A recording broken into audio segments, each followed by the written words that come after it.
Hello everyone, मैं हूं पंकज। दोस्तों, आपका स्वागत है वन एजू इंडिया के यूट्यूब प्लेटफॉर्म पे।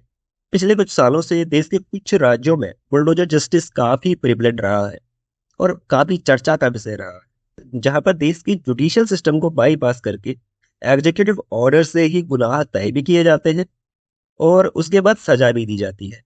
लेकिन फाइनली ऑनरेबल सुप्रीम कोर्ट का एक बड़ा फैसला आया, जिसमें सुप्रीम कोर्ट ने इस तरह के जस्टिस डिलीवरी सिस्टम की निंदा करते हुए सुप्रीम कोर्ट ने कहा कि हमारे पास एक प्रॉपर जुडिशियल सिस्टम है, जुडिशियरी एंड एग्जीक्यूटिव के बीच सेपरेशन ऑफ पावर है। इवन दो ये जरूर है कि इंडिया में यूनाइटेड स्टेट ऑफ अमेरिका की तरह water tight separation of powers नहीं है। फाइनली सुप्रीम कोर्ट ने कहा कि executive can not replace the judiciary और executive can not declare accused at guilty and demolish his house. Executive के पास ये पावर नहीं है कि वो जुडिशियरी का काम करने लग जाए। तो सुप्रीम कोर्ट के द्वारा कहा गया कि जुडिशियरी और एग्जीक्यूटिव के बीच सेपरेशन ऑफ पावर है।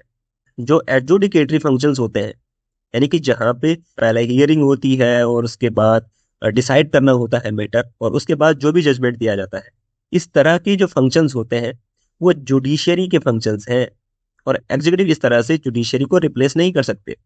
फर्दर सुप्रीम कोर्ट का कहना था कि ये अगर एग्जीक्यूटिव आर्बिट्ररी मैनर में किसी सिटीजन का हाउस अगर डिमोलिश करते हैं और सिर्फ इस ग्राउंड पे कि वो अक्यूज्ड है किसी क्राइम का, ये जो हमारा कॉन्स्टिट्यूशन का आर्टिकल 14 है, राइट टू इक्वालिटी, उसके अंडर जो रूल ऑफ लॉ है ये उसके अगेंस्ट है। अगर एग्जीक्यूटिव एक जज की तरह काम करने लग जाए और इस तरह के फैसले खुद ही सुनाने लग जाए, तो ये हमारे सेपरेशन ऑफ पावर के जो प्रिंसिपल्स हैं हमारे कॉन्स्टिट्यूशन में, उन्हें भी वायलेट करता है। फर्दर कोर्ट का कहना था कि पब्लिक ऑफिशियल्स जो कानून को अपने हाथ में ले रहे हैं, उनकी अकाउंटेबिलिटी फिक्स करने की जरूरत है। स्टेट और इसके ऑफिशियल्स आर्बिट्ररी और एक्सेसिव मीजर्स नहीं ले सकते। कोर्ट ने फर्दर ऑब्जर्व किया, एक एवरेज पर्सन के लिए उसका घर उसकी सालों की मेहनत, उसके ड्रीम्स और एस्पिरेशंस को दर्शाता है। उसकी कलेक्टिव होप ऑफ सिक्योरिटी उसके फ्यूचर को दर्शाता है।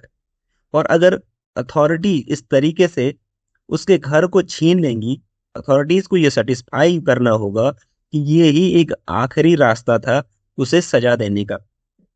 फर्दर कोर्ट का यह भी ऑब्जर्वेशन था कि एक घर में सिर्फ वो व्यक्ति नहीं रहता जो अक्यूज्ड है, जबकि घर में अक्यूज्ड के सिवाय और भी लोग रहते हैं।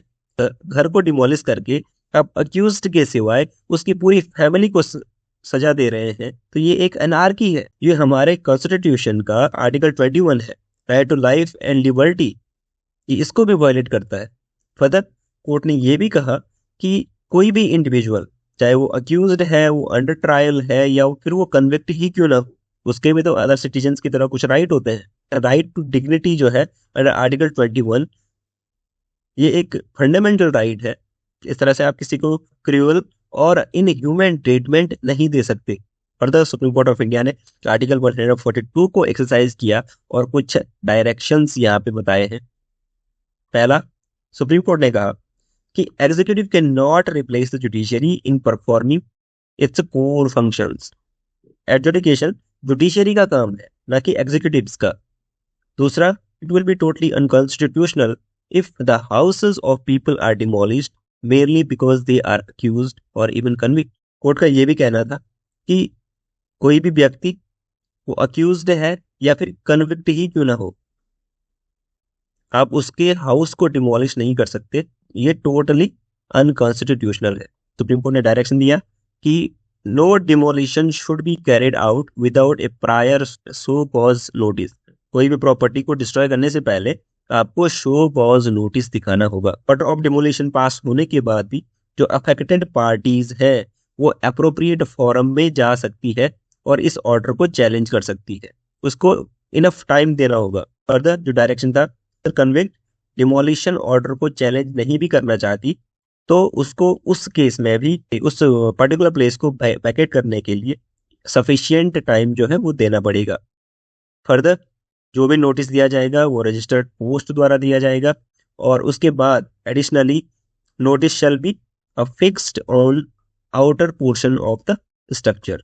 कलेक्टर और DM will appoint nodal officer, एक नोडल ऑफिसर को कलेक्टर या फिर डिस्ट्रिक्ट मैजिस्ट्रेट के द्वारा अपॉइंट किया जाएगा in charge of demolition.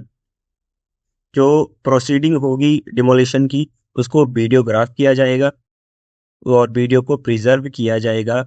Demolition की रिपोर्ट होगी, उसे फॉरवर्ड किया जाएगा म्युनिसिपल कमिश्नर को। सुप्रीम कोर्ट का कोई भी डायरेक्शन है उसे अगर वायलेट किया जाता है तो ये कारण होगा कंटेम्प्ट ऑफ कोर्ट का, जो कंटेम्प्ट प्रोसीडिंग है वो इनिशिएट कर दी जाएगी। फर्दर सुप्रीम कोर्ट का कहना था कि सुप्रीम कोर्ट के डायरेक्शंस कहाँ पे लागू नहीं होंगे, कहाँ पे एप्लीकेबल नहीं होंगे। Public places like road, streets, footpath या रिवर, वाटर बॉडीज, इन जगहों पे अगर कोई भी अनऑथराइज स्ट्रक्चर अगर बना दिया गया है, अगर उसे डिमोलिश किया जा रहा है तो उस केस में सुप्रीम कोर्ट का जो डायरेक्शन है वो एप्लीकेबल नहीं होगा। फर्दर जहां पे कोर्ट का पहले से ही ऑर्डर है डिमोलिशन का, वहां पे भी जो सुप्रीम कोर्ट के डायरेक्शंस हैं वो लागू नहीं होंगे। Finally at the end question है जो यूपीएससी के द्वारा ही पूछा गया था। In India separation of judiciary from the executive is enjoyed by, option है preamble of the constitution, a directive principle of state policy, the seventh schedule, the conventional practice। दोस्तों क्वेश्चन का आंसर आप कमेंट सेक्शन में दे सकते हैं। Video में बने रहने के लिए धन्यवाद। होप कि आपको वीडियो अच्छा लगा होगा। Thank you so much.